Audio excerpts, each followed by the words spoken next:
And joining us right now on the Rothman Orthopedics guest line, voted sexiest offensive lineman ever. 1998 edition. Our friend, Mr. Barrett Brooks. Also, NBC Sports Philadelphia, Birds Huddle, Eagles pre and post, and as well as Sports Take on the Jacob Media YouTube channel. Why are you parking cars? What else are you doing? What other job you working here? Bro, I like nice things, and I collect many checks from many owners. So that's the bottom line, man. You know, I'm not one of those guys that sell my body, but hey, pretty daggone close to it, man. Not yet. I've heard the rumors about you and OnlyFans. I'm just saying. Oh, you say OnlyFans page? It's just you pointing to X's and O's on a board. Right. Is this what you wanted? Is this why you came here?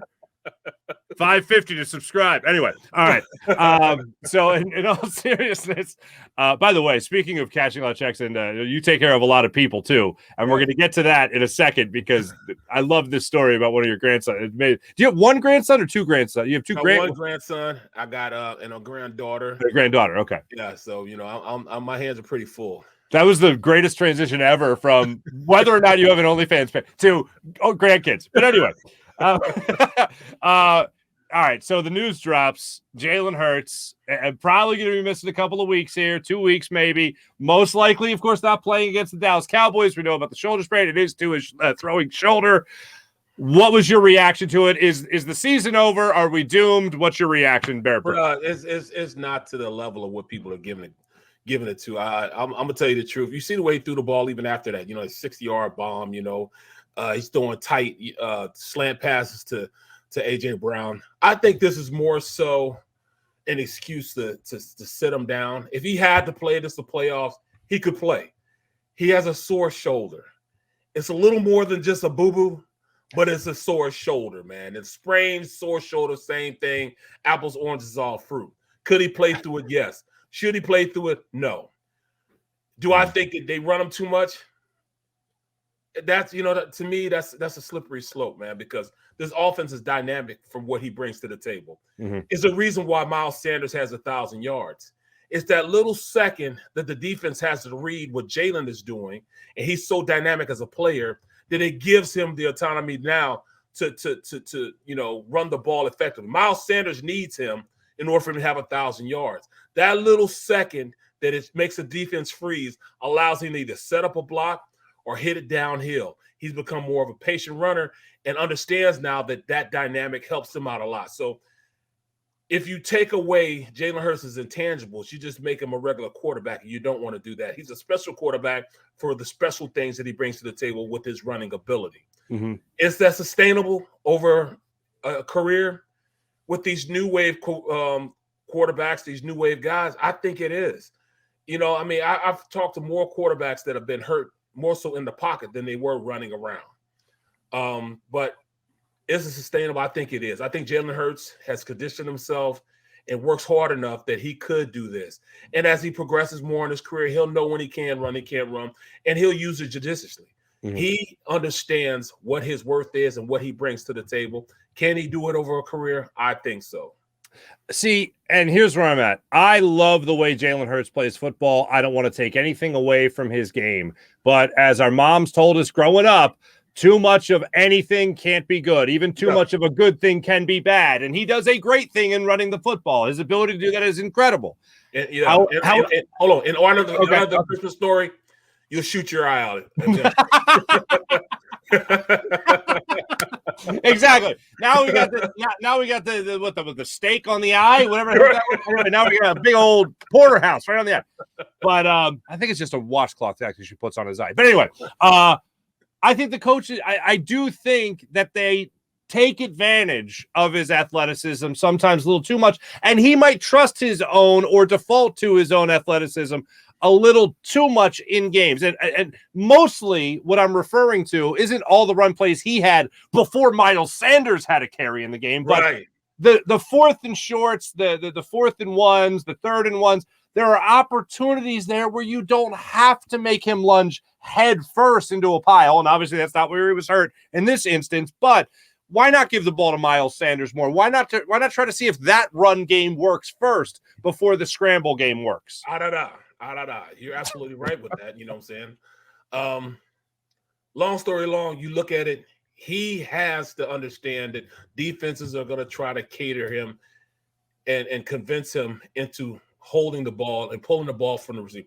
Yesterday or on Sunday, it was RPOs. In those RPOs, he must understand that teams are going to make him pull the ball on the RPO, on the read. On the read, if you slant the defensive line or make the defensive end crash, he's going to pull it from Miles Sanders. When he pulls from Miles Sanders, if you watch the linebackers, they stood there and didn't move. They were ready to attack and come up and make the play. Now, they were making the play 3 yards down the field, but they were still making the play.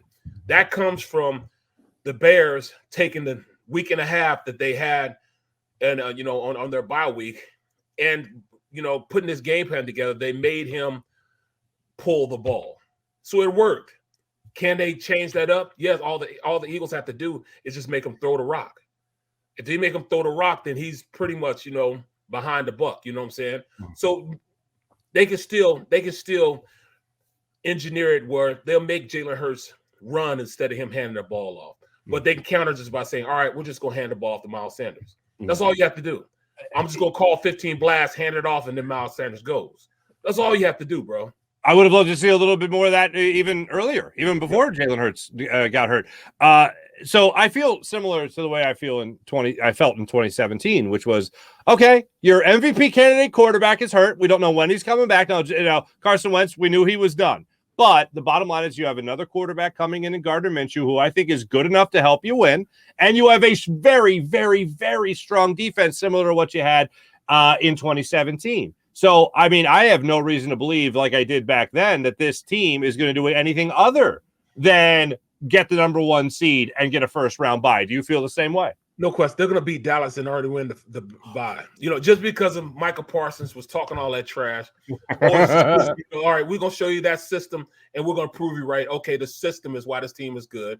And then Jalen Hurts is going to go ahead and win it all when he comes back. If he needed to play, like I said, he would play.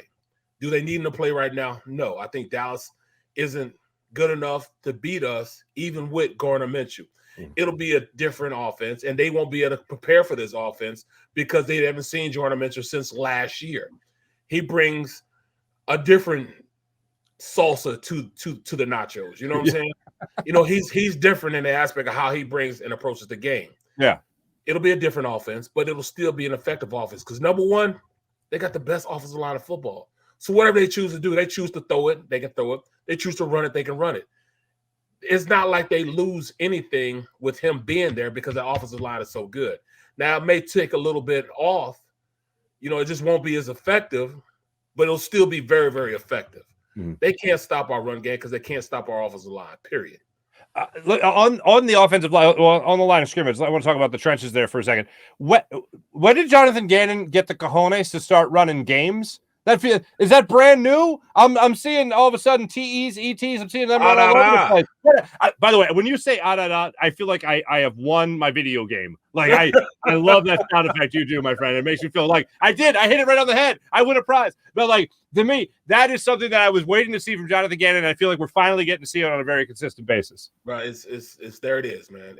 He was able to. They put that offense because they knew the offensive line was pedestrian. And those games they ran were so effective because they would get those guys on different levels. And they ran it, which, that end, the tackle would go and slam into the tackle. And when that end would loop around, he'd be untouched. And then the guy that slammed to the tackle be scot-free also. It's like that offensive line for the Chicago Bears never ran games in preseason. Like they never saw it before. It was foreign to them. They had never seen those type of games before. And they act like that, whatever they wanted to do, they could have did it. They're number one, they couldn't block. They couldn't block Hassan Reddick and they couldn't block Sweat. So because you can't block those guys, you can run games because the tackles have to get out so fast. They're not worried about what's going on inside. And then once they get collided with that 3 technique, the end goes inside. It was just great scheming by, Tracy Rocker and the defensive line coach. And, Gannon just saying, look, I know my guys can beat you up front and I got corners good enough to cover those non-wide receivers on the outside. Those wide receivers suck, bro.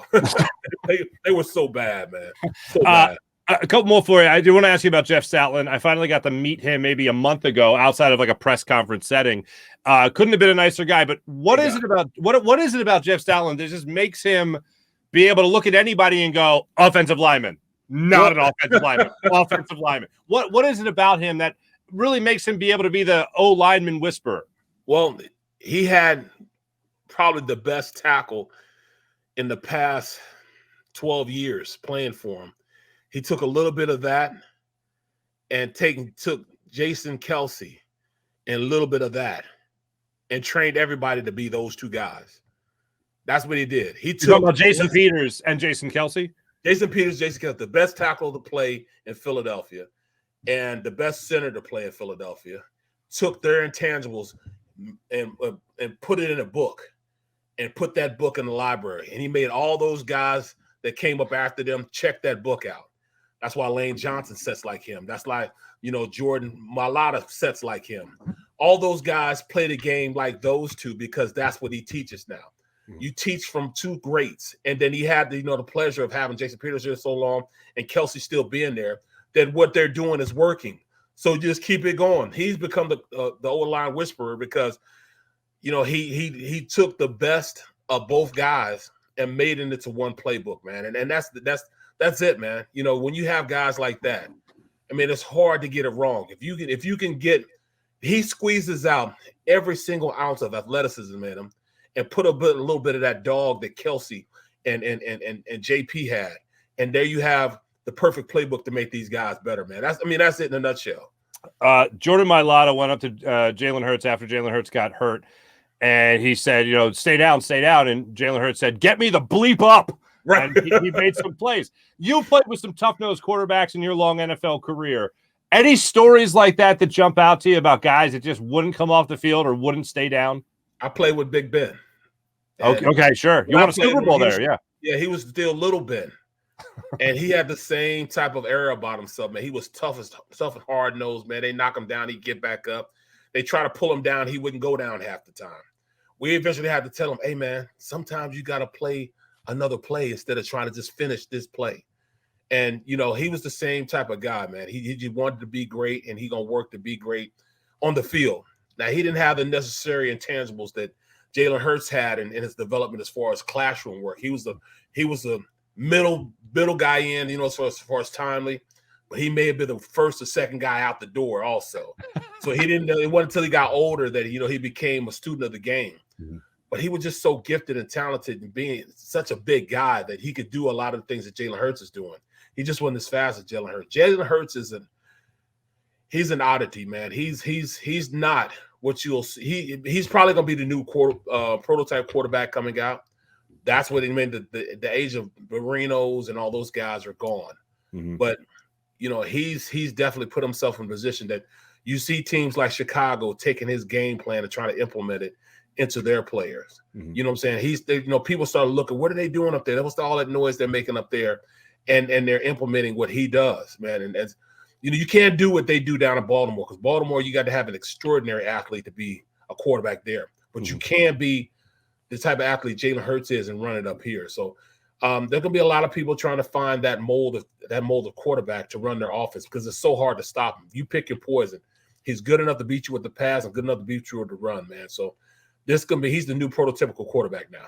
Gotcha. In closing, it is the holiday season. Merry Christmas to you and yours, my friend.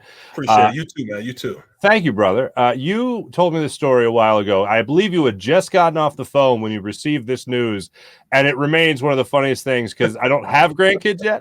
I just started having kids myself.